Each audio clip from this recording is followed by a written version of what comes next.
So I want to welcome you to the panel portion. I'm Robert Burns Nixon. I work with Owen. We do education and economic development as a nonprofit for San Francisco around technology, innovation, and design industries. And we also work on the advisory board for South by Southwest in wearable health technologies and also cultural technologies. So we have a great panel today. We're going to take a top level view of wearables, and we're going to place it. The questions are all based around the industry context, then the design context, and then we're going to spend quite a bit of time talking about future development insights. Okay. I'll briefly introduce everybody by name, and I'll allow them to give a little self-introduction as well. So first up, we have James Blaha from Diplopia Game. We have Dr. Sabine Seymour from Moondial, Jinsoo An from Deutch LA, Marc Levinson from Protos Eyewear, and Alison Lewis from Switch Embassy. So first, James, you want to give a brief self-introduction? Yeah.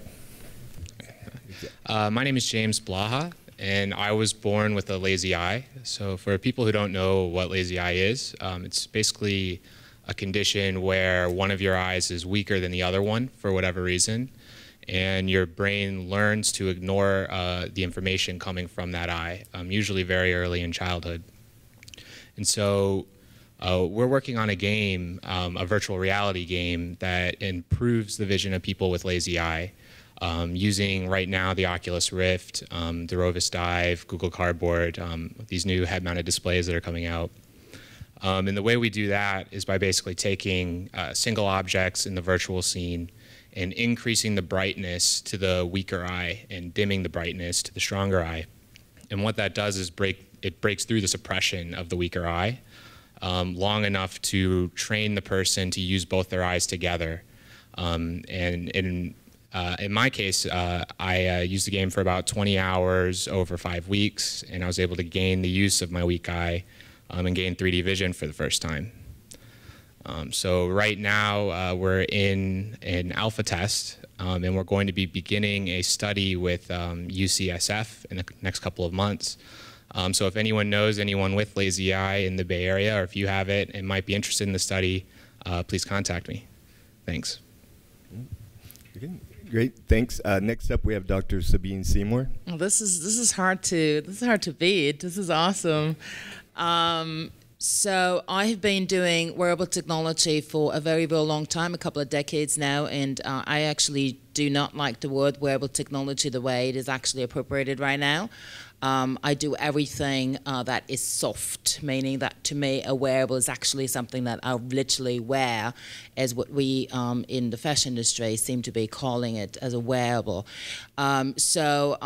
Yeah, I live in New York, so I'm based in New York. We have a consultancy there. I also coach a project at IBEAM, the Art and Technology Center, called Computational Fashion. I co-direct a project where we're thinking about the psychology of wearing technology with the New School of Social Research. I am working on, or I direct a research project called Computational Cellulose, where we are thinking about making the actual textile itself smart and sensing and actuating at the same time. So literally working on a nanoscale and pulp, changing the actual pulp of the fiber itself and not just coating it. So anyway, I'm doing a lot of things around really making computation soft. That's all I'm trying to do. Okay, thank you. Next up, we have Jinsoo An from Deutch. You can call me Jen. Oh, okay. I'm an experienced designer and researcher. Basically, just a fancy term for just being able to learn about people's behavior, specifically cultural aspects of either product or service, and then being able to see what's coming next. And that's sort of what I'm doing at Deutch as part of a think tank group there. And I've been doing, focusing on novel interaction and wearable for, for a little bit over 5 years, but been in digital for about a decade or so. So, I'm looking to see what comes out of this whole wearable, and I'm interested in it just as you are. by being here today. And I just opened up a new hackerspace in downtown Los Angeles. And if you want to know more about that place, feel free to ask me. Oh, sorry. And next is Marc Levinson. Thanks. Hi, guys. I have a background in industrial design. I actually studied here, got my bachelor's here, and I've been consulting for a few years with a number of different companies for industrial design. And then I founded a company called Protos Eyewear, where we use 3D printing to make custom tailored fit eyewear. And then on a broader sense, we've been really trying to push 3D printing from a process that we use as industrial designers for prototyping into something that's actually a legitimate manufacturing process for mass customization. Okay, thank you. And finally, we have Alison Lewis. Hi, my name's Alison Lewis. I'm founder and CEO of Switch Embassy. I've been working in wearable technology since I first took Sabine's class in 2002. And I'm really happy to see how far it's come. It's exciting for us. All of us that have been here kind of waiting for the tech world to catch up. And I think it's finally ready. In the past 3 years, we're finally able to use smartphones to control our devices, and everything's going smaller and faster and better. So I decided to start a company, and we have a product out there now that you guys maybe have seen. It's called T-Shirt OS 2.0. It's a washable, wearable, programmable T-shirt you can use with your mobile phone. And it's built upon a platform that we're working on, and the platform is here inside this bag as well. This is Thea. So I just like to show what we do. I think it's fun. So the idea is that you can draw, add text, add animations, and one product becomes infinite number of products. And we believe in a future where we use soft textiles to create truly dynamic and interactive fashion that can be controlled by almost anything. When these cell phones go away, maybe it is your brain waves controlling your bag or your lapel pin. I don't know. So I'm excited to be here, and always open to hear people's responses to what we're doing. So happy to talk to you after. Great, thank you very much. So just to explain a little of the format, so we're just I'm gonna throw some questions out. Everybody can jump in as they see fit to answer what they want to. So we're gonna do some panel questions, and then we're gonna open up to Q&A afterwards. And I thought I'd mention too that Jin ended with a kind of a Sony quote, but I started in materials and prototype manufacturing with Sony in Japan way back in the day, so yeah, the original Walkman company. Okay, so so first off, the discussion questions. Cultural phenomena such as rise of social media, street art, startup economy, especially in San Francisco, influences politics, the economics, and also fashion. But what we want to know is, what is the cultural context driving the broad interest in wearable technology now?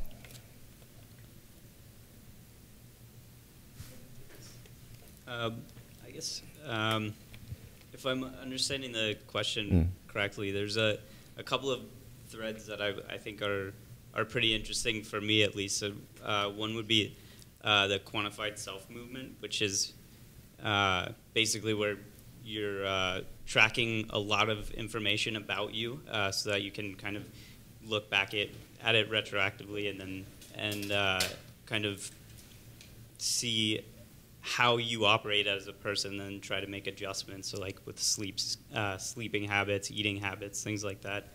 And then another one is mass customization. So where a lot of times people like to buy products, especially fashion products, that represent themselves, and they'll pick brands and certain products that they think represent them, where technology is coming around to a point where we're able to customize things a lot more. And you can go beyond just associating yourself with a brand, but actually have a custom product that's yours.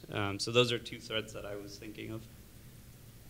Okay, and then maybe just a follow on. Do you have another about convergence? Because a lot of talk about this industry coming together now because of convergence, and we're seeing, fashion mixed with technology, industrial, consumer electronics. Everybody's jumping in. So, in my opinion, I don't think it's really about convergence is there, but to a customer's eyes, convergence doesn't mean anything.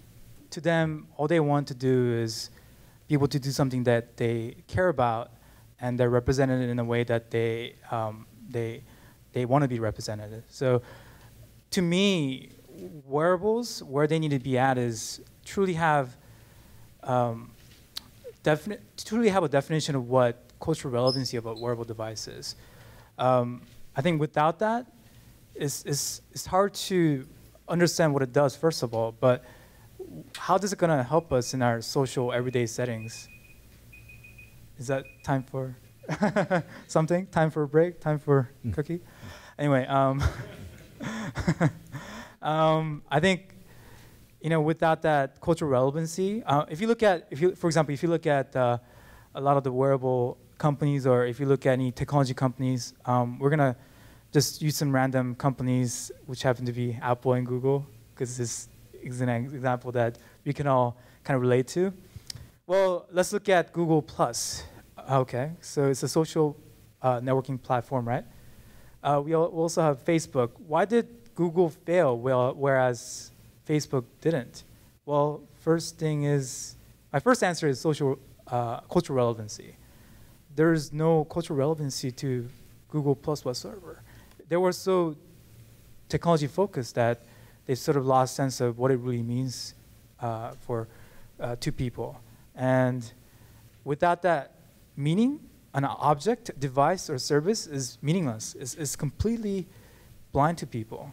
So I think you need to have that sort of deep-rooted in people before you can actually sell a product. And I think especially for a wearable product, because nothing like this has ever existed before. Before the introduction of Walkman, what was really out there in terms of something you could wear and listen at the same time? There weren't that many products out there. I'm pretty sure there were small things that low-tech things that you could wear, but to that extent, it was huge. Thanks.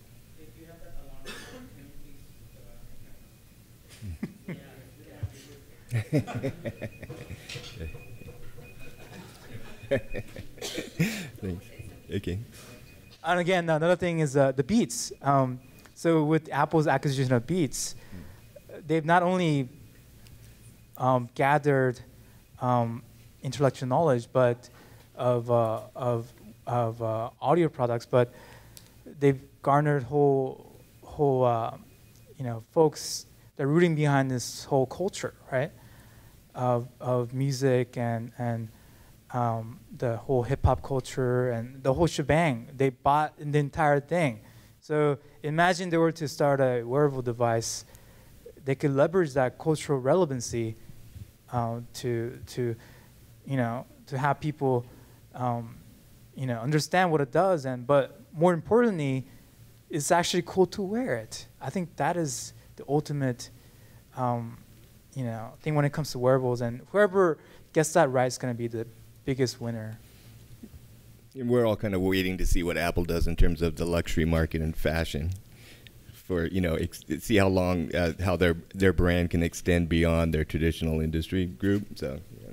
Well, at the same time, I gotta give a lot of credit to Google though. Google's done an excellent job of producing this product.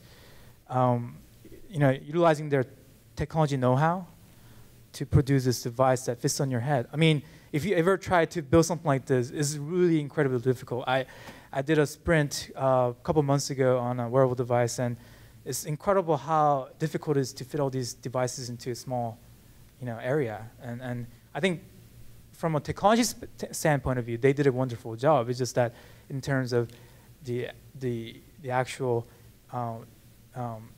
implementation and evangelizing folks to wear it, it was a difficult process for them. Okay. Anybody else? Yeah. I was just going to say, so you're saying you're waiting for Apple. Is that because you think they're actually more capable of pushing things with cultural relevance more so than? Well, you know, fashion and wearables are obviously an attractive market. They always have been, even for technology. I mean, internally they're always looking at sports and they're looking at fashion. You know, just strategically to look and see what their options are. But you know, Apple's also made a lot of plays with with Yves Saint Laurent and with Angela Arendt, right? So, you know, we're wondering, how far are they going to, wearables, sure, but how far are they also going to extend into the luxury segment itself? Because there are a lot of parallels for a technology company that has the credibility, right, and the install base to match the quality standards, right? So that's an interesting area. Yeah, that's interesting. Okay, yeah. I think another part of this is the rise of crowdfunding. So with crowdfunding, you can make a much riskier product, and most of the cutting edge wearable stuff is really different than what people are used to wearing.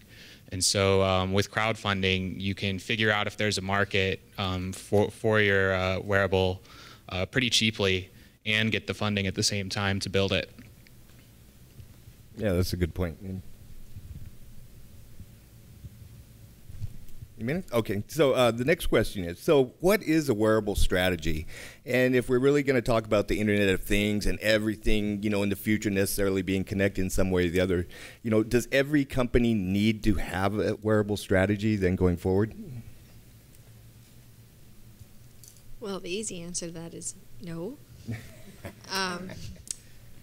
Strategy, that's a big one. So being in wearables for a while, it's interesting to me now how exciting it is for everybody and looking at all these new perspectives and how people are focused a lot more on fashion now and communication and design. As far as strategy is concerned, I'm really interested. I'm going to go geek out for a little bit. I'm really interested in things that like Qualcomm are doing and Intel are doing, and I think if people need to be thinking about strategy, they need to be thinking a lot about from the chip level, right, which isn't normally what I talk about, frankly, but when it comes to this, it's about how these chips are being embedded and what functionalities they have, because that really leads you to understand where this whole area can go.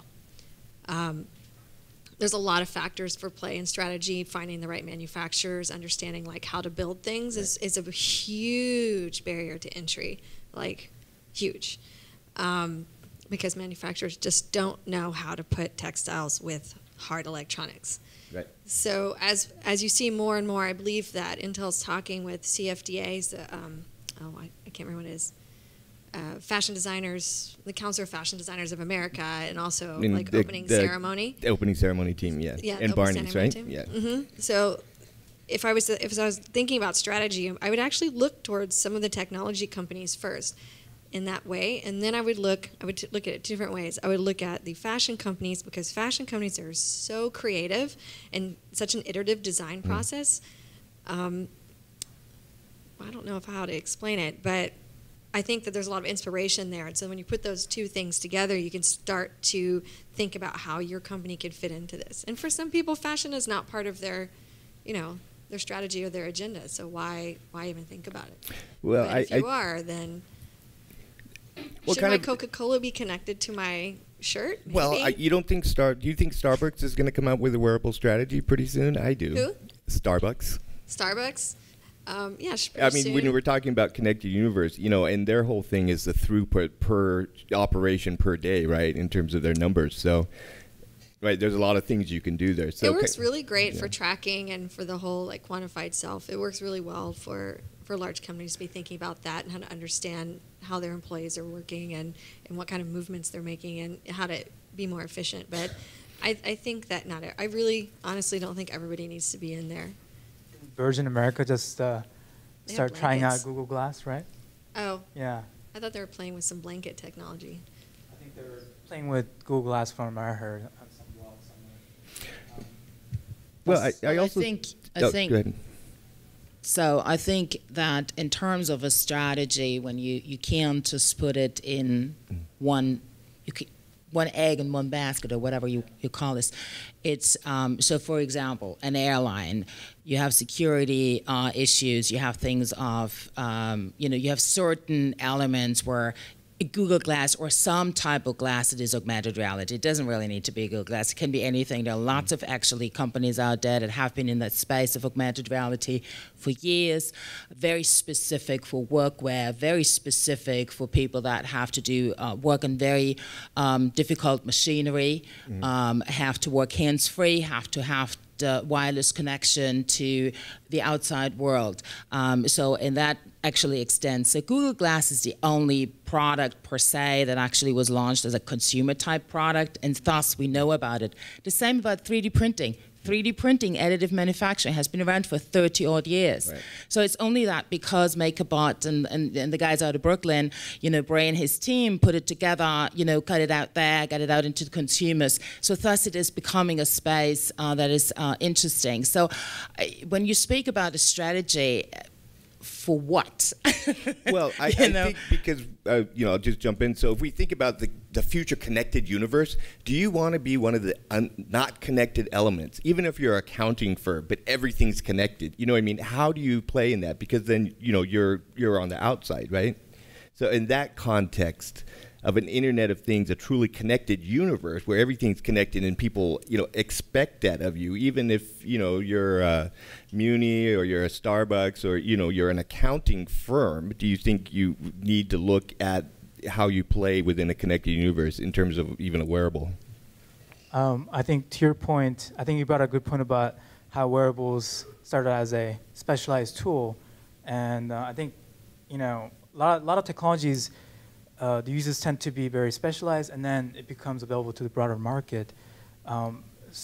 Like if you look at wearable devices, they've been around for quite a bit actually. It's just that they haven't been introduced to people, to the public, general public, wide enough for them to actually understand what it is. Military has been looking into this, and they've been using it for quite a bit. I think eventually, what technology or product goes through this sort of cycle. The cycle I meant by usually it's a sort of unknown technology like multi-touch. It was around since the 80s, but didn't become commercially viable till recently. And then when it becomes introduced like this, becomes very novel, very trendy to use something like that. So everybody kind of jumps in the bandwagon, and then at that point, a lot of blowares come out, and a lot of shit products come out, and as a result, people get frustrated. And that was I think the period of Nokia, the candy bar phones, right? People were just like, why the fuck are we using these things? And when we have laptops, and then eventually the companies caught on. So one company we all know, kind of jumped the bandwagon on that, and then sort of took it to the next level. So I think it's gonna take some time for wearable. It's gonna go through the same cycle, but I think it's gonna happen much faster than what we experienced in the past. Obviously, with things moving much rapidly nowadays. But I think I'd be kind of interested to see what sort of bloatware are gonna be created as a result of this sort of moving towards closer to something, right? Right. And you might want to add to that? Also it's sort of like a combination between different things. But to Alison's point, I mean, looking into a larger, with Qualcomm's, Intel, and so forth. But I think it's extremely interesting to look at also the networking infrastructure. To think at, when you talk about the Internet of Things, fantastic. Well, we don't have the computational power in the world right now to actually even connect anything.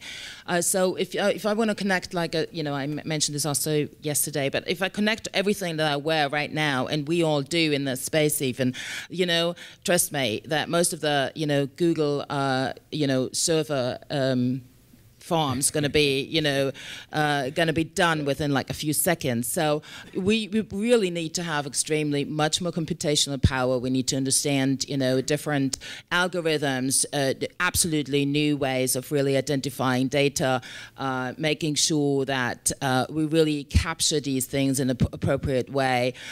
So actually also thinking about different standards. I mean, the Bluetooth, low power Bluetooth, don't get me wrong, it's not going to solve the Internet of Things issue. do, in particular when I want to wear stuff. So there's a lot of stuff that we need to think about that is extremely technology driven. The entire aspect of, and also the word fashion, I don't necessarily, again, yesterday I said, for me, it's a social science. It's not necessarily, has nothing to do with the actual construction of a garment. So, the fashion industry is sort of even the wrong word to say, because it's a garment construction industry. Whoever wears garments builds stuff that we wear on the body. So, fashion industry just seems to be one of the industries, but it's not the end of me, or the means of the end, or whatever. Sorry, I'm not from America, and I'm really tired. And it's my second day in San Francisco from New York, and I'm fading away. So I'm sorry if I'm like. So I think it's a very, very important question to really think exactly about that, about really solving the much larger issues as well that have far less to do. And then the other things are thinking about the social sciences, like what you'd said before, really thinking about how do we as human beings communicate. What are our social behaviors? What are our cultural behaviors? How we actually think about aesthetics in various ways. How we think, how are the cultural differences versus, West Coast, East Coast, Latin America, then go to Europe. Oh my goodness, it's like all over the place. It's very, very different. So there is not going to be one recipe at all. And it's going to be also very interesting to think about, who is going to be the driving factors. So I think I love that lazy. Seriously, it's a fantastic thing because you're like your own user. You're your own best critical customer. And I think that's what we forget a lot right now is the whole wearable craziness that has been going on. And Alison knows I've been doing this literally for, it's like a long time. So, it's very, very important that we are much more critical about what we do as well, and whether it actually makes sense, and whether it solves a particular problem, in order that problem doesn't need to be something, as prominent as what you are doing, but it can also be like, I just really literally want to, have a really good time and aesthetically look at, and thus have an emotional connection to what I wear, and the psychological functionality as well. So I think the range of things is just so big, and it's just such a cool space to be in, but there's so many tiny little things we need to look at. Right, and I think, and then on technology, also what Alison said too is, we talk about Intel, we're looking at Intel too, because if we do look at, fashion in terms of design and also the luxury market, then, obviously the hardware's got to meet the same quality and craftsmanship standards and longevity standards of a quality, a luxury product, right? And, Intel's one of those companies that can do that, right? And so for people that are looking at development things, in wearables, a modular platform approach based on an Intel or something like that with a standard of quality that's ensured, right, is a good initial approach. So, why luxury? Well, because luxury. Well, you see, we're saying that wearables and then luxury and then high fashion and stuff like that. If you add technology to something, it has to meet the same craftsmanship and quality standards of a luxury product. But how do you do that with technology, right? And I think that's one of the hindrances to the industry. But Intel has, it has a quality reputation. It has the background. It has the track record that you don't find. So, they're not going to just necessarily take a startup with, a complicated technology and then roll it out across Louis Vuitton, right? So that's probably not going to happen. But a modular approach might. Yeah. And to add to that, this is more of a question. To keep that quality that you just mentioned, do the devices have to be both, do all the devices have to be server-sided, or is it going to be a combination server-sided and all the calculations done within the process itself? Maybe Alison has some more insights about this, but I'm really curious what the future of hardware in terms of wearable device will be, because initially back in the days, about 10 years ago, so maybe it was longer ago. Do you guys remember OnLive? OnLive, the server-sided gaming technology, now is owned by some of the technologies have split off, and now Sony owns some of that for their new PlayStation 1 service that you could subscribe and basically you have this low power computer in front of your TV, and then all the rendering is done on the server side, and then it's streamed to you. But it requires that you have a very high powered or high speed internet connection in order for this to work. So at the time when this idea was conceived, by this time around, we would have fast enough internet connections in every home so that this idea would be possible. But unfortunately, their idea didn't quite catch up, or at least the internet speed didn't quite catch up to what it needs to be today. So that's sort of still to be determined. But I'd be curious kind of to see what you guys' opinions about that direction. Since we're working on a platform concept that can be integrated into multiple pieces of clothing, I'll tell you our strategy as best that I can without giving away too much. Okay. We start by the computation being in the cell phone, and the majority of very little computation inside the product itself because the cell phones are so powerful. But when I look at the future of these chips and these IOCs that are coming out, you can move a lot of the computation directly onto the garments themselves, and I think that's a really powerful place to be.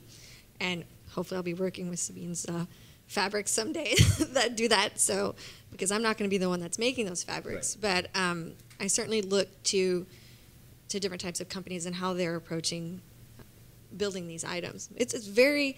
Everybody always says, "Oh, it's so difficult." It is. It's very difficult. The body is soft. It's simple. It moves.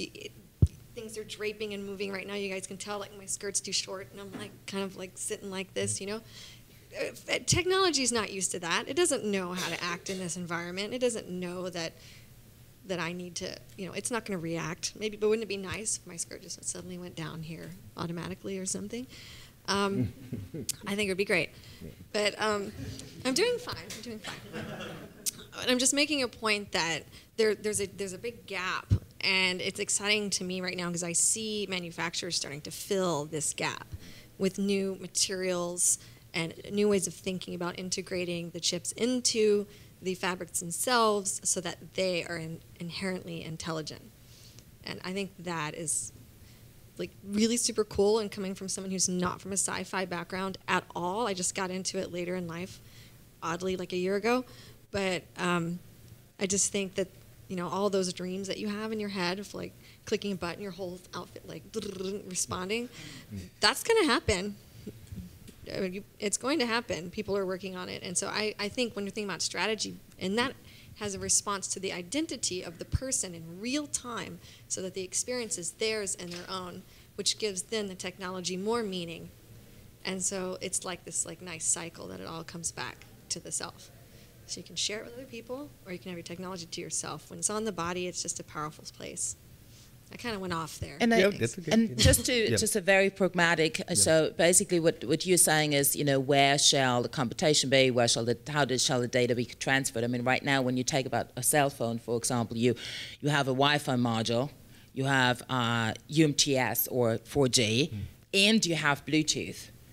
And you might have other standards as well, NFC, depending on which country you're at. So you have one device, and you have 3 different or 4, sometimes even more, ways to actually wirelessly transfer data.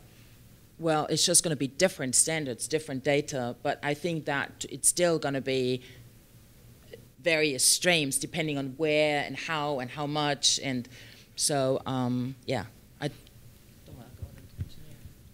So from my perspective, we're a software company. We're not building any hardware, any wearable hardware, but we're really interested in the data we can get from the hardware everyone else is building. And so, I think even if you're not going to be building anything, you have to be looking at what's coming out and ask yourself, how can I use this? So then your technology roadmap's very strategic, right? For the technology roadmap and then your technology partners. Yeah. Okay. Okay, so then let's talk a little bit about also the design aesthetics and what people can be designing for. So the current consensus on wearable design dictates the product must achieve standalone aesthetic value, or the technology must be invisible. That's kind of the standard of thought now around wearable technology. So, but is there a cultural argument for a future overt technocentric aesthetic, or technology itself as a fashion accessory? So how we view actually the design elements. And I just add. I'm just going to speak. I'm going to speak to Okay. Marc's belt. Can you show everybody your belt? So a friend of mine, Matthew Waldman, makes a product called Nuka, and it's all about future fashion and futurism. And he's actually wearing the belt right now. And I think it's just a matter of personal style and taste. And I do think there's going to be people that enjoy seeing like electronic threads. We saw something last night at the, what was the show? At Autodesk, where a very high-end designer, Acris, actually had twinkling lights on their dresses, but not just that. They showed the connections through the layer of the clothing and made it part of the aesthetic. From Switzerland, right? Yeah. Yeah, okay. Yeah. So I do think that, you know, the more variety, the better. That's the thing about fashion is you can just have whatever you want. And I think that geek culture will always be there. That market is always gonna be there. It will never be big. It'll never be like, you know, like iPhone status or, you know, Android status, but it'll always be there. I think the matter is, the question really is it gonna be the mainstream? Is it gonna be the next big thing that everybody's, you know, gonna be wearing it so that it's so ubiquitous and nobody recognizes it anymore?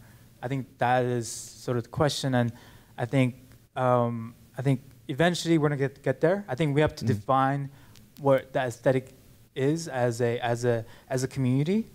For example, aesthetic is very subjective because what we think is aesthetically pleasing may not be aesthetically pleasing for somebody else. For example, let's say if you go to somewhere in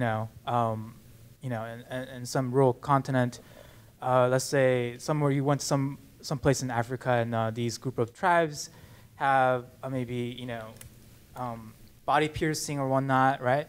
Which they, you know, see them as very attractive, right? And therefore that's why they wear them. But to us, that is not. So I think there's a lot of subjective things in aesthetic, and I think a lot of culture defines the aesthetics. And eventually, when those things get popular enough, I think people will kind of jump on the bandwagon.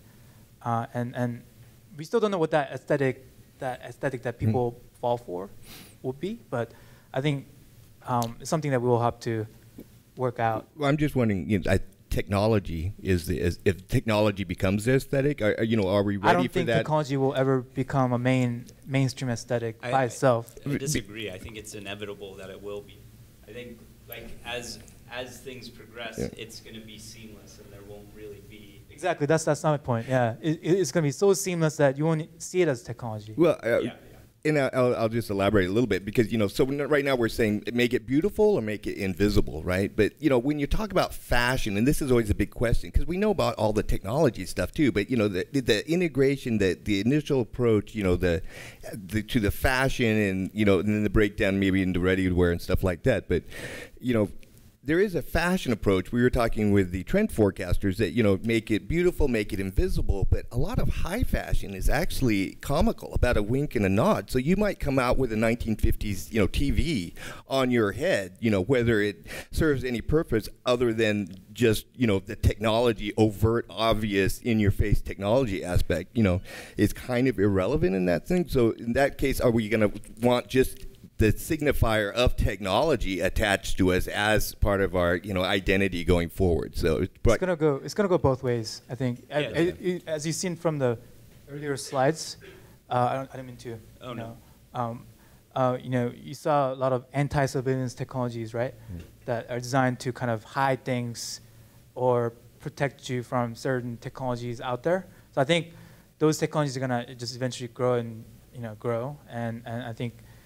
For wearables, I think that's obvious sort of, you know, track for it to follow. But I think it'll be a subculture of people, which it is now. You know, there's people that when they want to express themselves, technology is a big part of who they are, and they'll wear things that are overtly technological. Like you were saying, my belt. With my profession, I wear things that represent that I understand certain things in technology, and I'd like to show that stuff. But you know, if you're a farmer, I don't know if that's so much going to be the case. But yeah, it'll be like it'll be a a subculture of futurists, I guess. But I also like, for example, I mean, what you know, the Nuka, your belt, and also your glasses. I mean, to me, there are fantastic ways to actually say, hey, if I had no idea that they are 3D printed, would I care? I don't. Right. They look cool or not. So I think that's very important to actually really make a distinction of like really thinking about the object itself rather than like how it is made and what is it getting. I mean, I always use this metaphor of a car, you know. I mean, I used to actually be able to fix my own car when I first got my car. Now I actually need to go into the shop to even have the littlest light changed because they have to.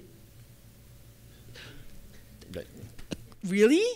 You know, and you know, it's not just a mechanic anymore, it's an electrical engineer that actually needs to go into some parts of the car to actually get that fixed. You also have a computer, you have an onboard computer. So I don't call my car this like wearable GPS navigation system, cool, blah, blah, blah, blah, blah.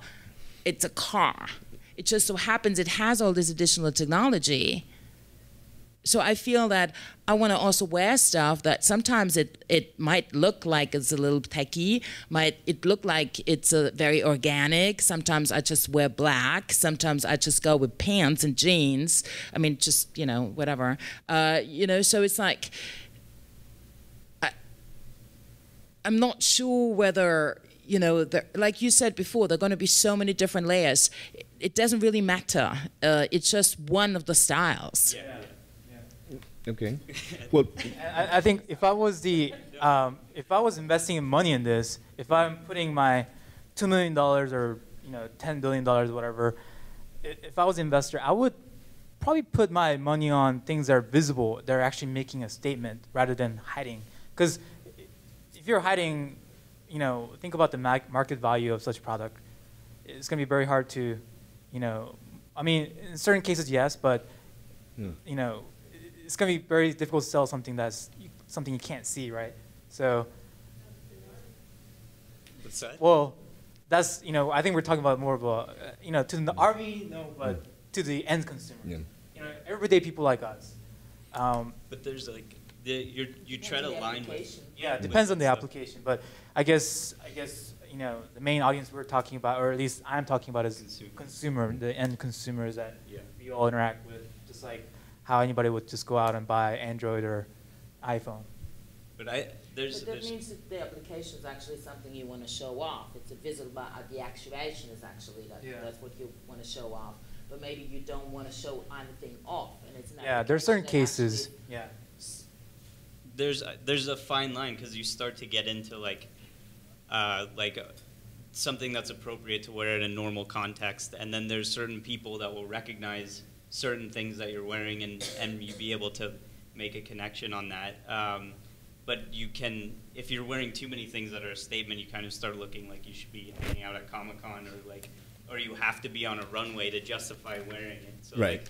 So I think it's great. Like it actually happened here when we were talking. You noticed that I had a specific belt, and that's not something that most people will notice when I'm talking to them, but when they do, I know that, okay, they're part of a certain group of people who are interested in specific things, and we can go off on a long conversation about that sort of stuff. So and again, the subtle things. And again, that was visible. If you look at a lot of things, consumer products that are out there that people tend to talk about, tend to be things that are pretty visible. So like, we like to buy watches. Like watches are pretty common things that we wear, jewelries, glasses, shoes.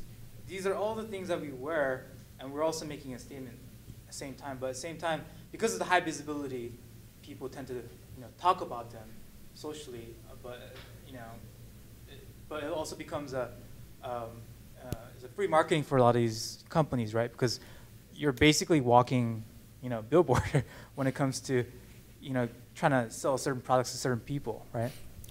Okay, so that's kind of a great lead into the next question. So currently we're adding components, we're adding circuitry, we're adding a lot of complexity to everyday items, right? which kind of goes contrary to design thinking, elegant design, design for manufacturability, all these principles and stuff. So is the future promise of wearable technology a radical simplification of even our ideas of clothing today and a unification of our daily technology interfaces? So, you know, right now we're doing a lot of stuff. We're taking things we already have and we're adding complexity to them. So in the future, we're going to see a radical simplification. I get to go first again? Yeah. So our idea is that we are future elegant. And so I do believe that you can have a lot of complicated things going on and still have elegant design. Okay. I look at Dieter Rams as an example of something like that, who made some beautiful things. And obviously our computers as well have, you know, we all know about Mac and how Apple made these beautiful streamlined computers. But I'm not quite sure I understand the other side of that question, which is, are we going to... Well, I mean, in some sense, we are still trading, you know, design in terms of for functionality, right? So we're cheating a little on design, right? I think people in Silicon Valley are doing that, and they should stop, and they should stop right now. Right. And I have a very strong opinion about it because I understand how important technology is. I use it. I work with it. I work with technology. But I think by putting technology first, I think you're in danger of not considering the human being, and the body is a very complicated space with a long history, and fashion has a long history. So you need to be very aware of that social and cultural history of fashion before you get started.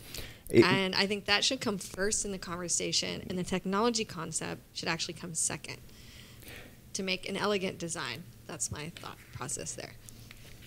Does that make sense? Yeah, no, that makes sense. And, you know, in part of this is, you know, are we, you know, fudging on design in terms of functionality? The other thing is, you know, if you think of, you know, men, you know, they have like, usually they wear like 5 items: shoes, pants, shirt, jacket, something like that. And then we talk about mainstream adoption of wearables. So we're talking about really replacing, either adding a completely new category of something that everybody's going to want to wear on a daily basis, or we're replacing a staple item that's something that has, you know, technology integration. But, you know, that's a big challenge if you're talking about that, especially if it's more complex and, you know, more gadgeted up than what the, you know, the simple things that we tend to wear daily. It's this question, right? So, you know, which direction is it going to go? And also, just from, you know, main design aspect, you know, the simpler it is, the more you know, elegant in terms of design generally, right? So I suggest looking at the fan. Everybody talks about the watch, but look at the fan as the first wearable tech. Like, it's an accessory. Right. It has its own language. It has its own design. But there's also an entire language around it. The way you held it, the way you moved it, the way you folded it. Talk to somebody else across the room. Mm-hmm.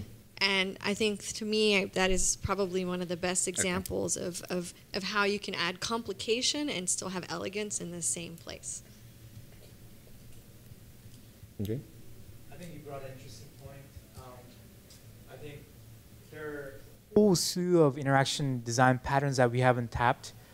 They're specific to fashion items, and unfortunately, you know, a lot of the digital designers, you know, haven't quite grasped or had an understanding of how those things could be implemented in digital products. And I think that's our job to figure those out, try them out, you know, and tinker around with them, and to see really what kind of interaction patterns we can achieve and apply to these wearable products.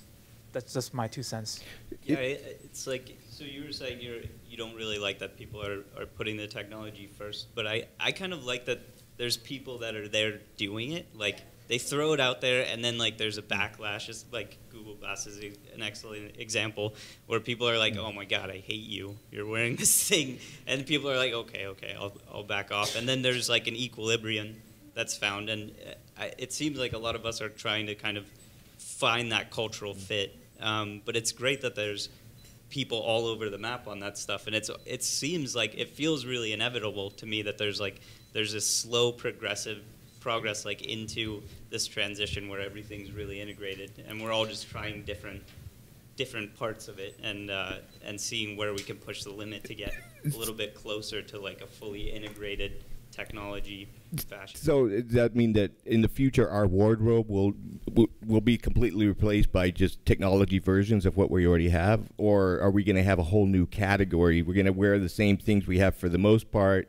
but we're going to have a new category of accessory or a garment or something that is our go-to in terms of all of our technology desires? A little bit of both, right? Yeah, there's always going to be like early adopters and outliers who are really celebrating the forefront and the edge of it, okay. And then the rest of the world is going to kind of follow along in this seamless progression where things you don't really notice that you're moving from a phone that allows you to take phone calls to one that allows you to take photographs, and then all of a sudden you're playing games and spending money on things and interacting and posting videos. Like that stuff is just going to happen slowly without most people really noticing it. And then you'll have this category that's up there, that's early adopters, up ahead of it all the time. I think the perfect example is Nike. Right. Nike Plus products. We've seen all those shoes that have Nike Plus enabled logo on the box. So like they have little space at the bottom of the sole that you can insert the sensor, and that's a whole different product line. Some may buy that product just for what it is, but for a person that's looking for specific for quantified self, done in athletic wear, they would look for those things. So I think what it comes down to is the flexibility. Mm-hmm. Can a single product that works like any other products out there, serve as a product that can work with Internet of Things and so on and so forth. I think that is the key. Okay. I think that's probably the most likely area where we're going to go into. What's after that, I don't know. Okay, and Sabine, you wanted to add something? Well, I actually would like to throw out a question to the audience. Like, why would you wear anything that does something on your body? Like, what should it do? Parties? That's a great example. Keep you warm? Rave. Like, there's a huge wearable culture around raves. What else? Regulate body functions if you had some sort of medical condition. Yeah. Stop me from being hungry. I like that. Yeah. Okay. So as we can see, there are like lots of people, everybody wants something, not everybody, but there are lots of pockets of things. So in terms of does the actual design come first? Does the technology come first? I think it very much depends also first, again, on the application. How complicated is it? Where on the body do I want to have it? Is it something that's visible, not visible? What's the design aesthetic around it? What's, the functionality per se? What's, the data? How much data do I have to actually convey or not? Or is it useful or not? So there are a lot, it's like you to really make something substantially, useful for somebody and to wear it is actually much more complicated than just saying, let's make some fantastic designs, right. And so it's this really combination of things. Okay. And then, so just real quick, so I'm going to conclude with the formal questions. Do you have any comments before I open it up for question and answers? Anybody? No? Okay, so we'll go into the QA portion, so ask away. Yeah. Justin? So fashion moves fast. There are multiple lines every year. Hardware moves slow. I mean, part of the reason why 3D printing took so long to reach consumer adoption was because of patents locking key technologies. How is fashion going to adopt to the fact that it takes multiple years to develop hardware products, and then those hardware products can be patented and locked up for decades? I'm curious to hear your thoughts on that. I don't see hardware as necessarily moving that slow anymore, especially with 3D printing available. Like a lot of those patents are up now. At Protos, as an example, we can iterate through glasses in a matter of a week. We can actually go from concept to final product within a week now that we have the process locked down. There's going to be a lot of companies that are going to be able to do that. So the development cycles are going to be able to follow that stuff. And then the electronics move just as quickly as fashion does. You know, we're following Moore's law. So if you're integrating all of these electronics, I see it following pretty well in line with that, with those trends. I don't know with stuff like yours. No, I mean your product's a good example too for a different model. So we took that problem, and so we use software as I think software is the future, really. I mean, we talk about hardware, but it allows a garment or something to be infinitely changeable or upgradable, and that in itself means that, you know, it's not just like someone who. Have you heard of Snap Tee? You take a picture and then you send it off and you get the t-shirt with the picture immediately. Well, this is, you know, our future that we hope for is instantaneous Snap Tee. So we're talking about fashion in a microsecond, not just fashion 10 a year. So I think technology has a really great opportunity here to push the boundaries of fashion in that way. But I will agree with you that right now, as someone who's working in production and has been to China and knows how long it takes to set it all up and get everything going, there is some lag, and you're not able to, until you get really set up and going, it's very difficult to turn around multiple lines a year. So you have to think differently about how you're producing your line, and you have to, for us, it's about putting it into the software. Our line is that packaging of different imagery that you can then upload, instead of the line always having to be manufactured. Eventually, it will get better. I agree with that. Yeah. I think there's going to be an open standard. Right now, you know, we all use Arduino at some point, and Arduino is sort of that open standard for hardware devices, not to be worn, but to be you know, to use around the house, right? So maybe there's going to be open standard. A lot of people are already working on this.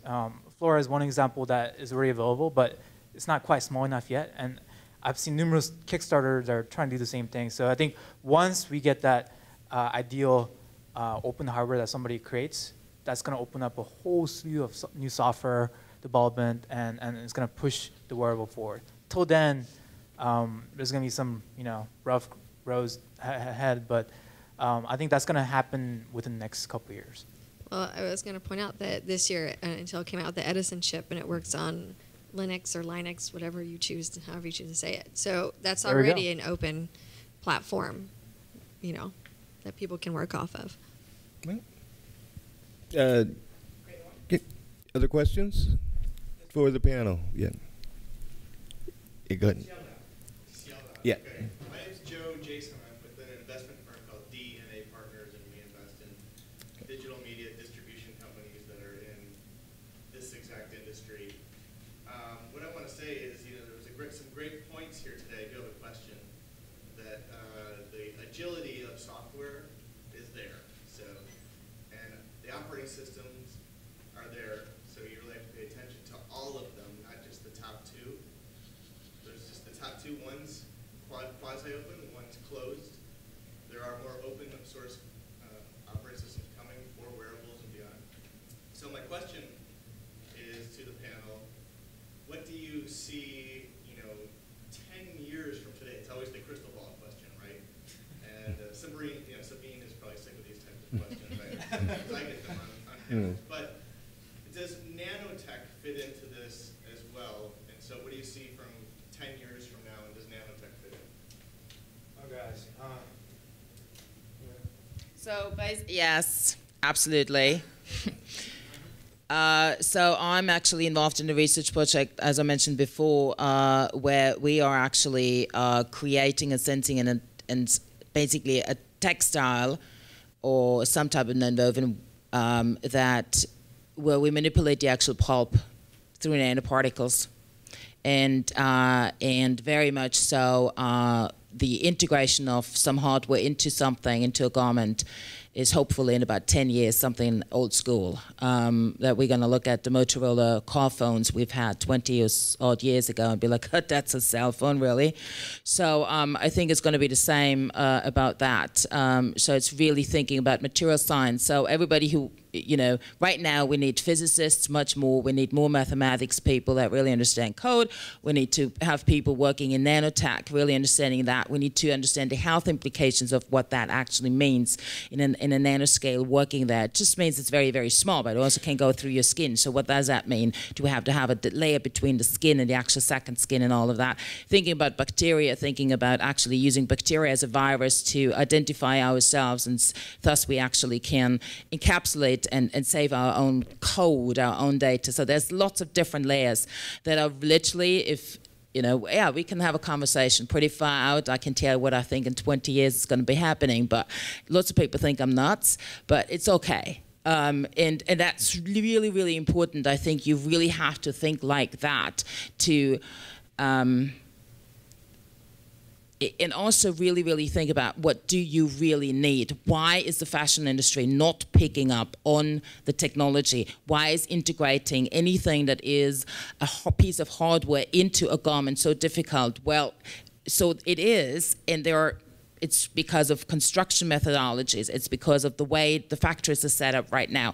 It's because of the conflict you were talking about, hardware and the fashion industry, the movement of, it's a lot of different layers. So the material is definitely one of the reasons or one of the solutions where it's going to go in the future. Let me just throw something out there as a way to expand your horizon or perspective. Have you guys heard of something called transhumanism?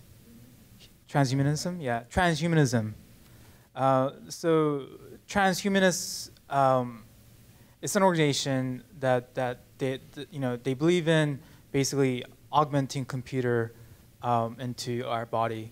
They work seamlessly, and some people have gone as far as chopping off their arms, their perfectly capable arms or legs, to prove that the artificial limbs are actually better than human, limbs that we have.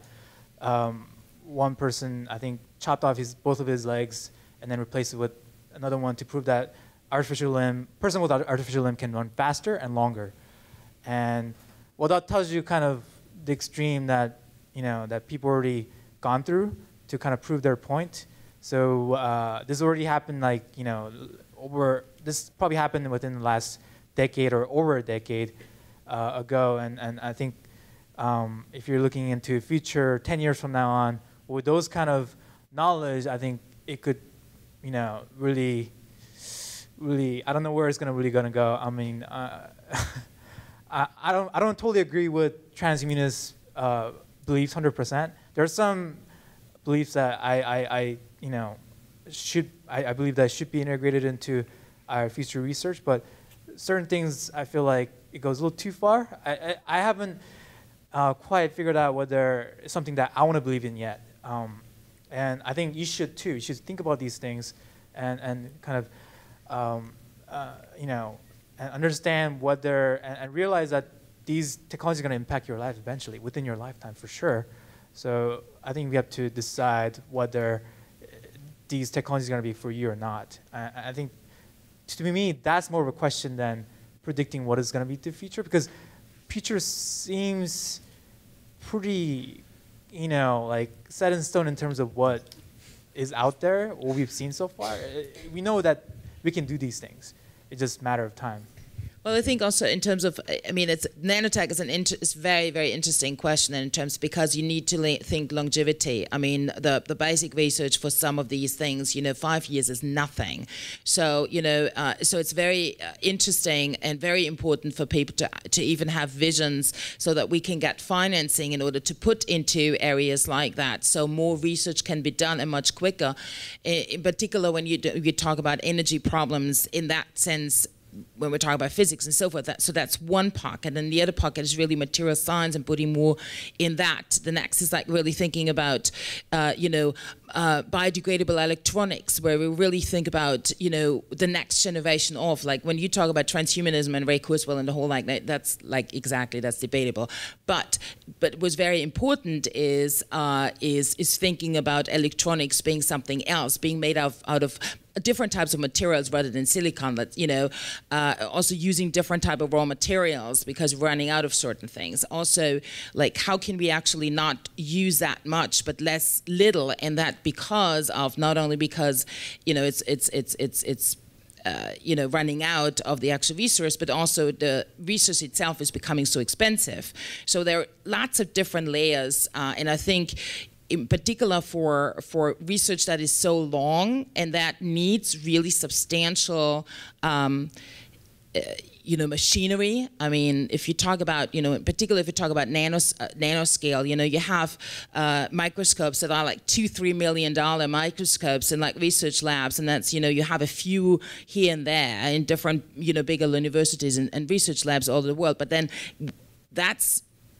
and then you have some really amazing people in the open source or maker community that have fantastic ideas and don't have access to that. So